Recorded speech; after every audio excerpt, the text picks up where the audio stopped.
오늘 말씀은 사도행전 23장 1절에서 11절까지 말씀인데요.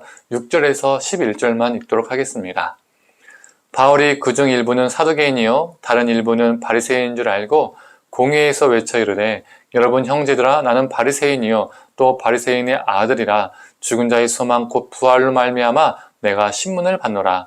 그 말을 한즉 바리새인과 사두개인 사이에 다툼이 생겨 무리가 나누어지니 이는 사두개인은 부활도 없고 천사도 없고 용도 없다 하고 바리새인은 다 있다 함이라.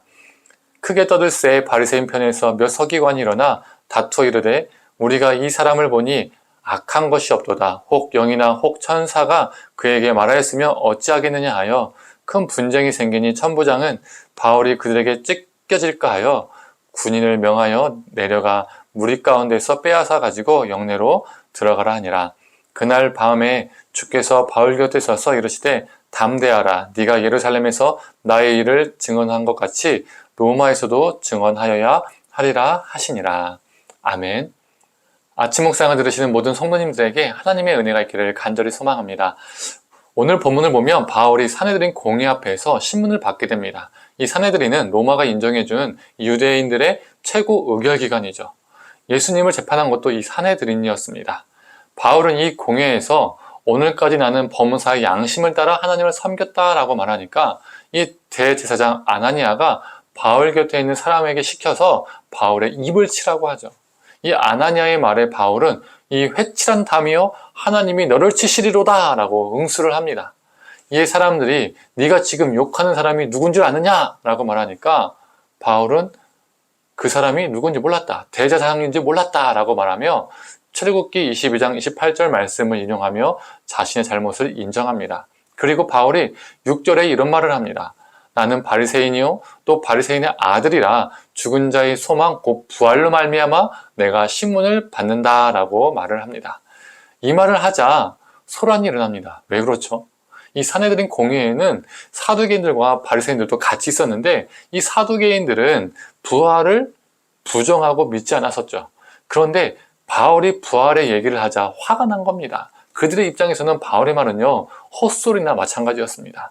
반면 바리새인들은 사두개인들과 달리 부활과 영과 천사를 믿는 사람들이었죠.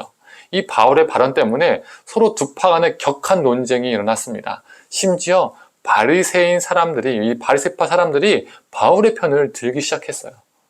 이 사람들이 처음에는 함께 바울을 공격하기 위해서 공회로 모였는데 그래서 이 같은 마음으로 바울을 죽이고자 했는데 서로 싸우다가 한쪽이 바울의 편을 드는 정말 이상한 상황이 생긴 겁니다. 이들의 싸움은요 너무나 격해졌습니다. 바울이 그들에게 찢겨질까봐 염려해서 천부장이 군인을 시켜서 바울을 빼내옵니다. 공동번역에는요 찢겨 죽을까라고 표현되어 있습니다. 사람을 찢겨 죽일 정도로 격렬한 종교적 신앙적 싸움이 되었다는 겁니다. 신앙이라는 것이 종교라는 것이 지금 사람을 살리는 것이 아니라 사람을 찢어 죽게 만들 정도가 되었다면 이건요 정말 신앙이 아니죠. 이건 참 종교가 아닙니다. 바리새인도 사두개인도 다 하나님을 믿는 사람들이었습니다. 심지어 종교, 신앙의 지도자들이었습니다. 그런데 하나님을 믿는다면서 자신들의 교리, 자신들의 신념 때문에 자신들의 주장 때문에 누군가를 찢어 죽일 정도가 되었다면 그건 더 이상 신앙이 아닌 겁니다. 이성이 마비되었죠. 그 안에는 하나님이 없습니다. 그건 하나님을 믿는 사람이라고 말할 수가 없죠.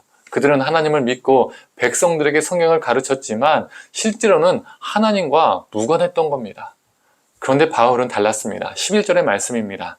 그날 밤에 주께서 바울 곁에 서서 이르시되 담대하라. 네가 예루살렘에서 나의 일을 증언한 것 같이 로마에서도 증언하여야 하리라 하시니라. 주님께서 바울에게 찾아오셨습니다. 이게 무엇을 의미합니까? 그가 하나님과 무관한 자가 아니라 하나님과의 관계 속에서 머물고 있음을 보여주고 있습니다.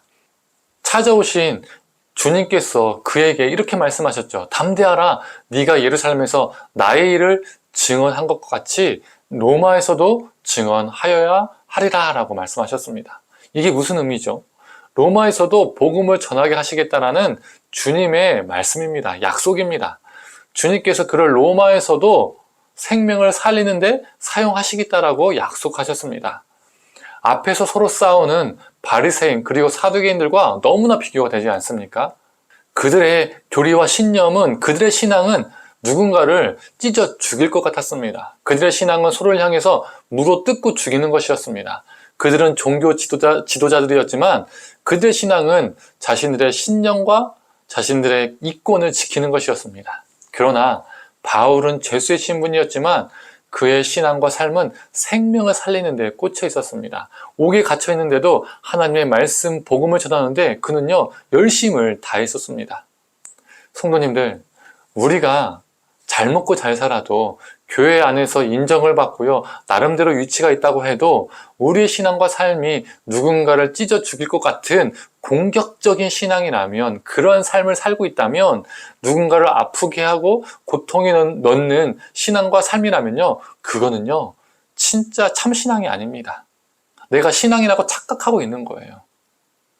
성도님들, 우리가 어떠한 자리에 있을지라도, 혹 낮은 자리에 거할지라도, 우리가 어느 자리에 있든 생명을 살리는 신앙, 예수 그리스도의 생명과 복음을 전하는 그 삶을 살아가기를 간절히 소망합니다.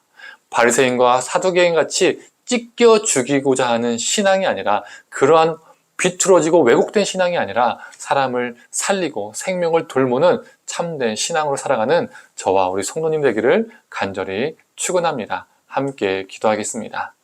하나님, 신앙과 종교의 지도자들이었지만 그들은 그 신앙과 신념과 그 권력을 가지고 서로 찢어 죽이고자 했습니다. 참 신앙의 모습이 아님을 보게 됩니다. 하나님, 이 모습이 우리 안에 있는지 돌아보게 하시고, 누군가에게 상처를 주고 아프게 하고 죽이고자 하는 그 비뚤어진 신앙이 아니라 사람을 살리고 생명을 돌보는 참된 신앙인의 삶을 살 수 있도록 하나님 우리를 붙들어 주시옵소서.